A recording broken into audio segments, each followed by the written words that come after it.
Hello, beautiful people. Welcome back to our channel. Some days back, EFCC invited the likes of Cubana. It generated a lot of reactions on social media, and it has also prompted the likes of the former president of World Igbo Congress to generally speak on what is going on in Southeast and why is it that the Southeasterners are in the radar over so many things. In fact, it was a broad one, mentioned a lot of things, mentioned a lot of people, and wondered why always should his people or that region always come into the limelight for the wrong reasons. Before we go into the newspaper to find out exactly what he said, they said, actually, a group, like you subscribe to our channel by clicking on the red subscribe button. Beside it, you see bell notification icon. Please go ahead, click on it to get notified as soon as we update our channel on YouTube. Where the former president of World Igbo Congress and Texas-based professor of electrical engineering, Professor Kalu Diogo, has described as Igbophonic.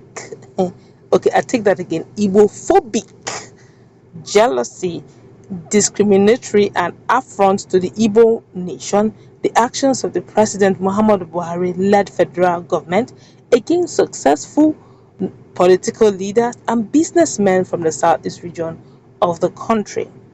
The erudite professor, who is also a card-carrying member of All Progressive Congress (APC), questioned the joy Buhari derives in victimizing Igbo people by using Economic and Financial Crime Commission (EFCC) to witch hunt their leaders. In an interview with some prominent men, Diogo, who campaigned for Buhari in the three senatorial districts of Abia State, asked Buhari to dump his alleged Igbophobia and salvage his nearly destroyed legacy as a nationalist by burying his hatred for the Igbo people. According to him, the level of hatred this government is displaying against a section of Nigeria at such an advanced age is unattainable and unsustainable. Mr. President should stop hating Igbo-speaking ethnicity. We are a very fascinating and hardworking people who love other people of our nation. Stop demoralizing all the fabrics of our national cohesion and integration by openly and brazenly victimizing Igbos and denying them their constitutional guaranteed rights. I quote him, so we are concerned that for a very long time there seem to have been desperate attempts by a group of political hawks to humiliate and demoralize key political and business leaders from Igbo land whom they consider as threats to their ambition of holding the country at the jugular by impoverishing them, he said.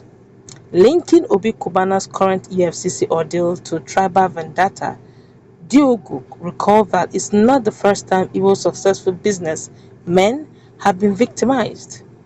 We all remember how Cletus Ibetu's businesses were grounded. We remember how Ojus or Carlos Slug businesses were targeted and many others. Today, the most formidable politicians from the southeast are also under moves against them. The government is working so hard to neutralize the likes of Anyim Pius Anyim, Ojo Zokalo, Roger Sokorocha, Peter Obi with EFCC. The Igbo in diaspora and youth cannot continue to watch idly while our successful leaders are used as scapegoats for the endemic corruption that has eaten into the fabrics of the country's public governance, while the main culprits are allowed to continue working free because they are not Igbos. This Igbophobic, jealousy, discriminatory, and affront to the Igbo nation must stop, Diogo warned. Alright, you've heard what the professor said. Well, when it comes to the issue of corruption has no ethnicity really. It's corruption is corruption. But what gets people's attention and what gets people to begin to wonder why is it that it seems to be one-sided? It's when we turn blind eyes to very prominent stringent ones, and Nigeria's case is really pathetic in the sense that In Nigeria, corruption is in levels and sizes.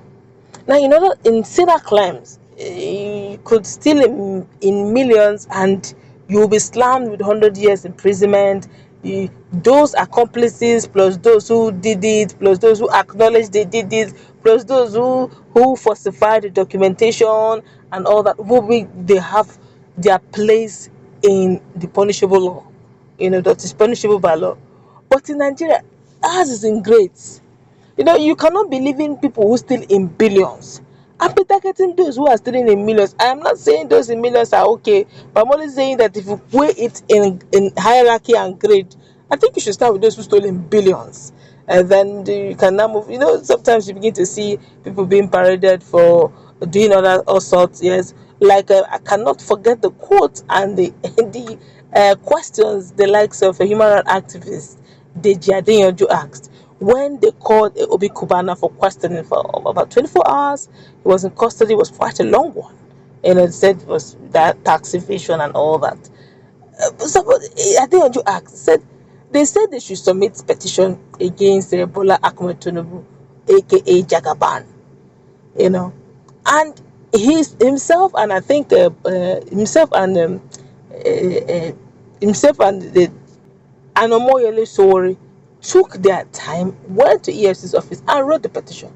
And the judge asked some hours ago, say, why is it that the petition he wrote to EFCC aka Jagaban, that's Bola Ahmed Tinubu, during the elections, last elections, presidential elections, that they said he was carrying Bullon van filled with billions. I don't know. I did not see the money inside the Bullon van, but it was alleged that he was carrying billions of naira in the Bullon van from his home or from whatever to another position. And they wrote the positions up till now that the EFCC have not called Bola Ahmed Tinubu, for questioning. Instead, we keep hearing things like the president, 2023, our amiable president, and all that. And is wondering why they lopsided. That's why you see some Nigerians ask questions, not because are they like the fact that their leaders are corrupt, or they like the fact that their leaders, or they are supporting their leaders who are corrupt. No, they just feel that this whole thing is like one-sided. If you want to catch this particular leader in this particular region for the corrupt practices, which if he's found guilty, he should be punished by law, you should also do the same in other parts of the nation, so that those people in that particular region will not feel victimized. So why are you picking on only our people? Are they the only corrupt people in the country? Corruption has really eaten deep. The days of ex-president Olusegun Obasanjo, we heard it in thousands, started moving to millions. Nigeria is shouting, hey, millions. He moved to Jonathan. Jonathan tried his best. We're now hearing it in millions. Millions, hundreds of millions. Hundreds of millions. He now moved down to our present dispensation. We're hearing it in billions. Billions. Now it now makes it look as if those who did theirs in millions and in thousands are saints. Let's put in that comment section. What's your take? This is really alarming. Let's interact.